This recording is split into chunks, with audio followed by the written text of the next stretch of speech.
Imagine a sniper tucked away and hidden high above a city street. An explosive, armed and waiting to be detonated remotely under a manhole cover. A block away, a terrorist cell aims a rocket launcher at a column of black vehicles. This isn't a scene from a movie. This is the kind of nightmare scenario the United States Secret Service has to prepare for every single time the president travels.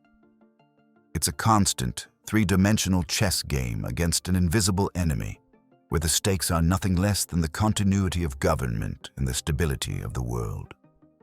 But the real secret to keeping the president safe isn't just the armored car in the middle of it all. The real secret is a billion-dollar ghost operation that kicks into high gear long before the president even thinks about buckling up. It's a logistical ballet of immense power and precision designed to be completely invisible until the very last second. So how do you hide a 20,000-pound mobile fortress in plain sight and move it across the globe without anyone noticing? How do you create a perfect, impenetrable bubble of security that can pop up anywhere on Earth, from a European capital to a remote desert outpost? In this video, we are pulling back the curtain on the insane, mind-boggling logistics of transporting the US president. To get how massive the solution is, you first have to grasp how terrifying the problem is. For the Secret Service, there's no such thing as a safe trip. Every journey, whether it's a quick 10-minute drive across DC or a 10-day diplomatic tour through Asia, is treated like a combat mission deep in hostile territory. The threats are relentless, and they come from everywhere. You've got lone wolf attackers who might try to breach security with a simple weapon. You have organized domestic terror groups planning a coordinated assault. And on the world stage, you have sophisticated, state-sponsored intelligence agencies with vast resources, capable of using advanced surveillance, cyber attacks, and highly trained operatives to disrupt or even neutralize the president. Every single part of a presidential trip is a potential weakness.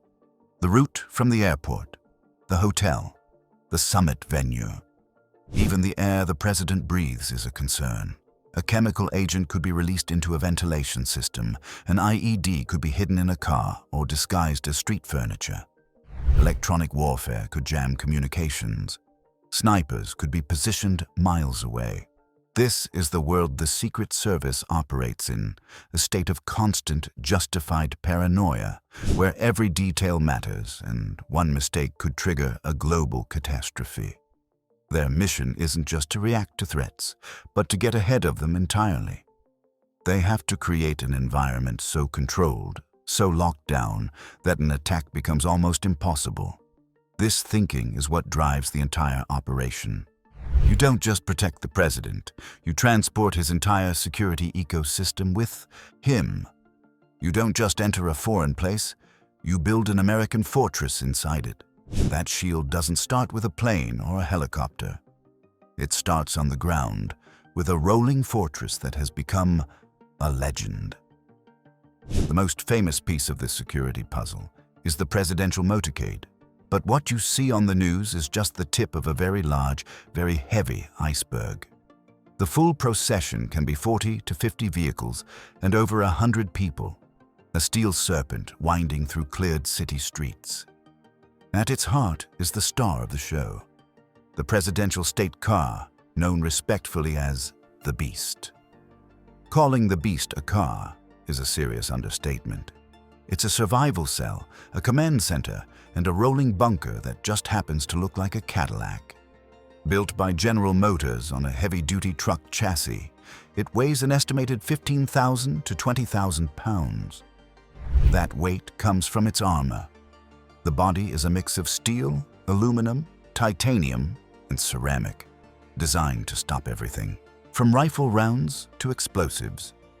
The doors are about 8 inches thick and are said to be as heavy as a cabin door on a Boeing airliner.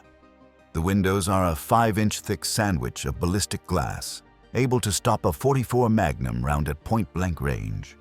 When shut, the cabin is sealed against chemical attacks with its own filtered oxygen supply. The tires are Kevlar-reinforced run flats that are shred and puncture-resistant. Even if they're destroyed, steel rims underneath allow the driver to speed away. The fuel tank is armored and filled with a special foam to prevent it from exploding, even if it takes a direct hit. And that's just defense. The beast has offensive capabilities too. While they are classified, it's reported to have tear gas cannons, smoke screens, and maybe even an oil slick system to stop anyone in pursuit. Inside, it's a mix of tactical gear and presidential comfort. It has a fully encrypted satellite communication system with a direct line to the Pentagon and the Vice President, and in a grim reminder of the stakes, it carries a refrigerated supply of the President's blood type. The driver isn't a chauffeur. They are an elite Secret Service agent trained in high-speed, evasive driving maneuvers, capable of doing a J-turn in a vehicle the size of a truck. But the real genius here? There's never just one beast. There are at least two identical spares in every motorcade, constantly switching positions so an attacker never knows which one holds the president. It's a shell game played with 9-ton armored cars. Surrounding them is the rest of the motorcade, a multi-layered shield. It starts with a route car and pilot car minutes ahead, scouting the path. Then come the sweepers, local police who establish a rolling lockdown. The heart of the motorcade is the secure package. In front of and behind the beast are the key players. The lead car is a navigator and buffer. Behind is the halfback, an SUV carrying the president's personal detail, ready to form a human shield in a second. Nearby is the control car, carrying the president's military aide, who has the nuclear football, and the White House physician. Then there's the muscle, the counter-assault team, or CAT, in heavily armed SUVs. These are elite special forces within the Secret Service whose job is to engage and neutralize any threat with overwhelming force. One of the most advanced vehicles is the Electronic Countermeasures Vehicle, codenamed Roadrunner. It's a large SUV covered in antennas, acting as a mobile electronic warfare station. It jams signals that could detonate remote bombs and can detect incoming projectiles, blinding and deafening an attacking force. Bringing up the rear are vans for staff, a hazardous materials unit, a dedicated communications vehicle, a fully equipped ambulance, and more police cars. But what happens when the president needs to be on the other side of the planet? You can't just drive the beast from Washington to Tokyo. The solution is a massive, shadowy airborne operation. Every time the president flies overseas, a secret mission is already happening. This is the work of the U.S. Air Force's Air Mobility Command, tasked with a huge challenge: transport dozens of heavy, sensitive vehicles and tons of gear to another country days in advance without anyone noticing. The workhorse of this ghost fleet is the C-17 Globemaster III. This massive military transport can carry over 170,000 pounds and land on short, rugged airstrips where commercial jets can't go. This gives the Secret Service incredible flexibility. Days before a visit, often under the cover of night, multiple C-17s are loaded. 2 or more beasts, the electronic warfare vehicles, cat trucks, and sometimes even the presidential helicopter, Marine One, are all carefully driven up the ramps and chained down. These C-17s fly under classified call signs, sometimes changing them in flight and refuel mid-air to avoid unsecured stops. They land at a secure military base or a cordoned-off airport section where an advance team is waiting. For very long trips, the even larger C-5 Galaxy might be used, an aircraft that can cost over $100,000 per hour to fly. While the C-17s are the unsung heroes, the star of the show is Air Force One. But Air Force One isn't a specific plane. It's the call sign for any U.S. Air Force aircraft carrying the president. The name has become synonymous with 2 highly customized Boeing 747s. Tail numbers 28,000 and 29,000. These aren't just jumbo jets, they're flying fortresses and mobile White Houses. With 4,000 square feet of floor space, the president has a suite with an office, conference room, and bedroom. There's a medical suite that can function as an operating room and 2 galleys that can serve meals for 100 people. Most importantly, Air Force One is a national command authority. In an attack on the US, it becomes a mobile command center with 87 different phones and an array of secure radios. Its electronics are hardened to survive the electromagnetic pulse, EMP, from a nuclear blast. It's equipped with missile warning systems and can deploy chaff and flares to decoy incoming missiles, and it can be refueled in midair, giving it virtually unlimited range. The current jets are aging, and 2 new Boeing 747-8s, designated VC-25B, are being prepared. After a series of delays, they are now expected to be delivered around mid-2028. The sheer scale of this is mind-boggling. If you find these logistical deep dives as fascinating as we do, take a second to subscribe. We go deep on complex topics like this every week. All right, back to the operation. Long before the C-17s land, often weeks or months ahead of a presidential visit, the most secretive part of the operation begins. This is the work of the advance team, an invisible army that builds the security bubble from the ground up. This team is a multi-agency task force, including military logistics experts, communications specialists from the White House Communications Agency, WHCA, and Secret Service agents. Their work starts with a survey trip, often a month out, where they map out every detail. They meet with local law enforcement and scout every location: the airport, hotel, and summit venues. For every location, they plan primary, secondary, and tertiary motorcade routes. They identify and vet nearby hospitals. They assess sniper positions, choke points, and other vulnerabilities. Based on this survey, a larger team arrives weeks ahead of the president. The WHCA specialists set up independent, secure communication networks, bypassing local infrastructure. The Secret Service coordinates with local police to plan road closures and receives the C-17s with the motorcade. They move the Beast and its support vehicles to a secure, secret location. In the final hours, their work hits a fever pitch. Every inch of the motorcade route is swept by counter-sniper and bomb disposal units. Manhole covers are welded shut. Buildings overlooking the route are identified and sometimes staffed with security teams. The advance team's job is to sanitize the environment, ensuring that when Air Force One lands, the president is stepping onto a pre-secured extension of American soil. All this planning, the C-17s, the advance teams, comes down to a few critical minutes. The arrival. This is the handoff from the air to the ground, a moment of incredible precision. As Air Force One descends, all other air traffic is halted for miles.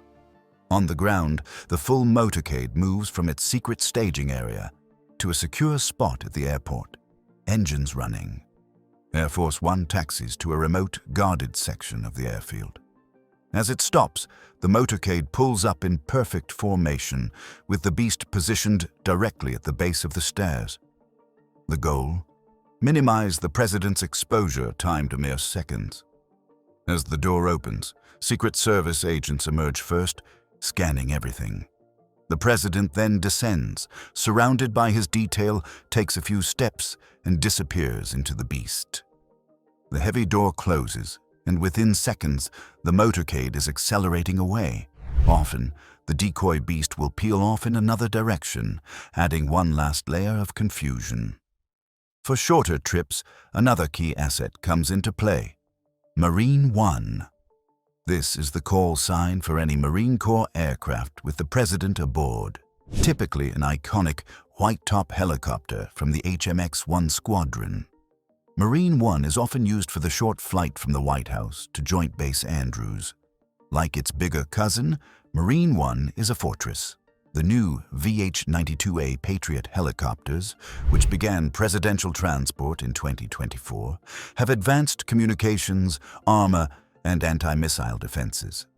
And they never fly alone. Marine One always travels in a group of identical helicopters, sometimes as many as 5, constantly shifting in a shell game in the sky to hide the president's location. These helicopters are also flown around the world in C-17s. This level of no-fail security has a staggering cost. The hourly cost to operate Air Force One alone is estimated to be between $177,000 and over $200,000.